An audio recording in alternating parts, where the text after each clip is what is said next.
پیشاب کے قطرے چھینٹے سوئی کے نکے کے برابر بدن پر یا کپڑے پر لگ جائیں تو یہ معاف ہیں۔ عمومی طور پر ان سے بچنا بہت مشکل ہوتا ہے، اس لیے شریعت نے عام لوگوں کے مبتلا ہونے کی وجہ سے اس کو جو ہے وہ معاف کر دی، اتنی مقدار اگر لگ جائے۔ بسم اللہ الرحمن الرحیم۔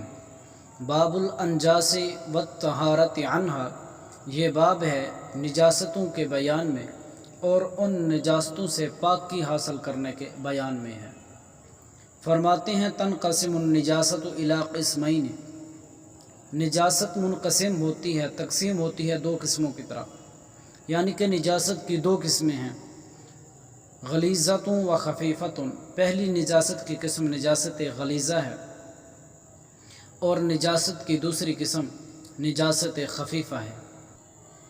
نجاست غلیظہ وہ نجاست ہے کہ جس کے ناپاک ہونے میں کسی قسم کا شبہ نہ ہو، وہ بالیقین نجاست ہو، یعنی تمام دلیلیں اس کے ناپاک ہونے پہ دلالت کریں تو وہ نجاست غلیظہ ہو۔ اور نجاست خفیفہ وہ نجاست ہوتی ہے کہ جس کا نجس ہونا یقینی نہ ہو، بلکہ کسی دلیل سے اس کا ناپاک ہونا معلوم ہوتا ہو اور کسی دلیل سے اس کے پاک ہونے کا شبہ معلوم ہوتا ہو، اس کو نجاست خفیفہ کہا جاتا ہے۔ آگے اس کی چند مثالیں بیان کرتے ہیں نجاست غلیظہ کی۔ کل خمر، جیسے کہ شراب نجاست غلیظہ ہے۔ ودم المسفوح، اور دم مسفوح، جانور کو ذبح کرنے کے بعد جو خون نکلتا ہے بہتا ہے اسے دم مسفوح کہا جاتا ہے، وہ نجاست غلیظہ ہے۔ ولحم المیتۃ، مردار کا گوشت، یہ بھی نجاست غلیظہ ہے۔ واہابھا، اور اس مردار کا چمڑا، یہ بھی نجاست غلیظہ ہے۔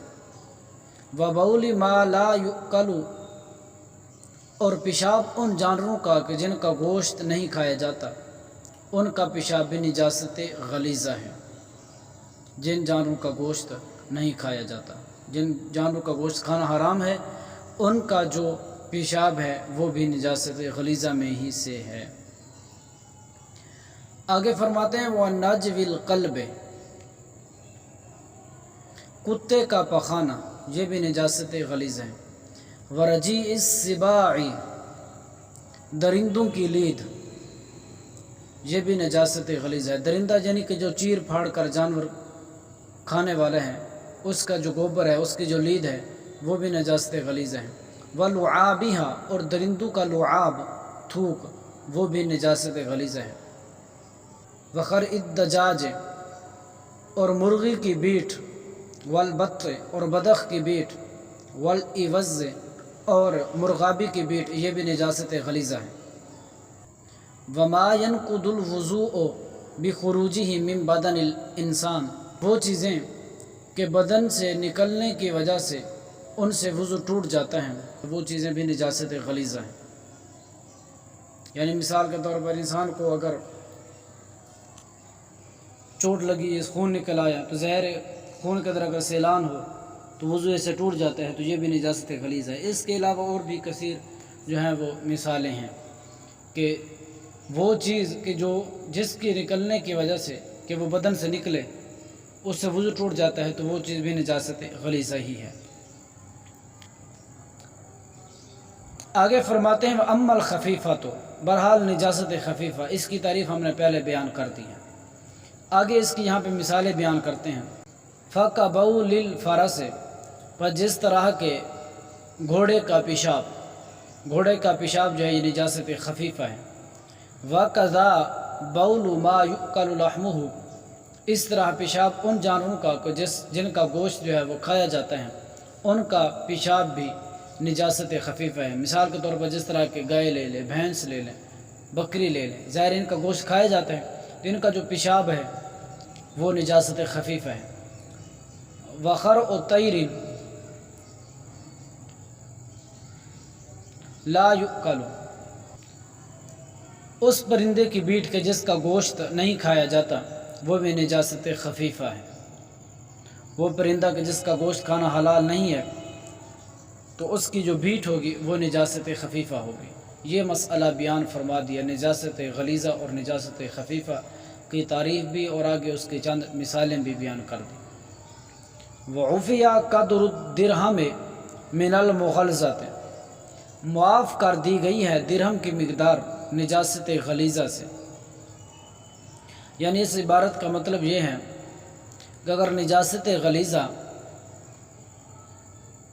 درہم کی مقدار کے برابر لگ جائے تو وہ نجاست اتنا معاف ہے۔ اب نجاست غلیظہ کے اندر دو صورتیں ہوتی ہیں، ایک نجاست غلیظہ پتلی ہوتی ہیں جس کے اندر بہنے والی صلاحیت ہوتی ہے، اور دوسری نجاست غلیظہ وہ ہے کہ جو گاڑھی ہے، موٹی ہے، اس میں سیلان نہیں ہے۔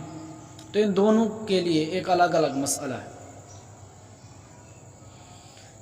وہ یہ ہے کہ اگر نجاست غلیظہ ایسی ہے کہ اس کے اندر سیلان ہے، پتلی ہے، وہ کپڑے پر یا بدن پر لگ جاتی ہے، اور وہ درہم کی مقدار کے برابر، وہ درہم کی مقدار تقریباً ہاتھ کی ہتھیلی کو پھیلائیں تو اس ہاتھ کی ہتھیلی کی چوڑائی کے برابر یہ درہم کی مقدار ہے۔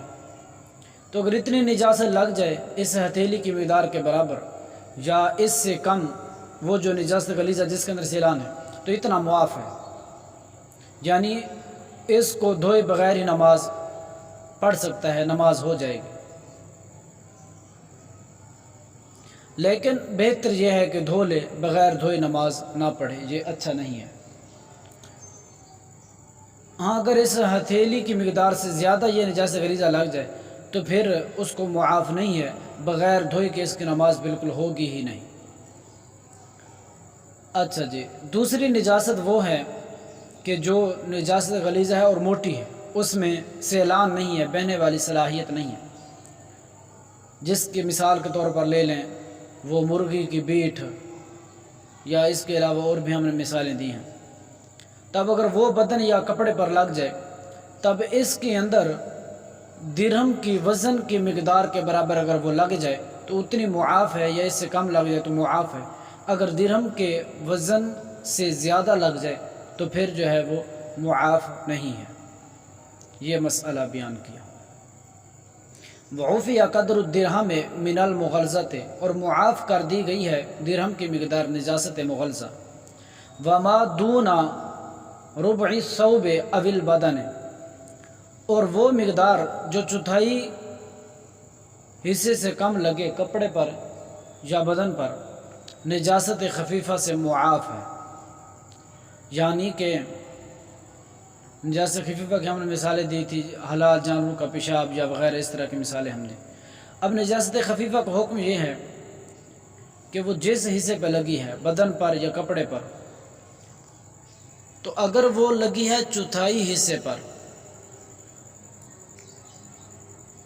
یا اس سے کم حصے پر ہے تو پھر تو معاف ہے۔ یعنی اگر کسی حصے پر لگ جائے تو اس کو 4 حصے کریں گے، اگر چوتھائی حصے کے برابر لگی ہوئی ہے یا اس سے کم ہے تو معاف ہے۔ ہاں اگر چوتھائی حصے سے زیادہ ہے تو پھر اس کا دھونا ضروری ہے، بغیر دھوئے کے نماز درست نہیں ہوگی۔ یہ مسئلہ جو ہے وہ بیان کر دیا۔ وما دون ربع الثوب او البدن، اور وہ مقدار جو چوتھائی کپڑے یا بدن سے کم ہو تو وہ نجاست خفیفہ میں معاف کر دی گئی ہے۔ آگے فرماتے ہیں وعفی رشاش و بول کرؤوس الابر، معاف کر دیے گئے ہیں پیشاب کے قطرے سوئی کے سوراخوں کی مثل۔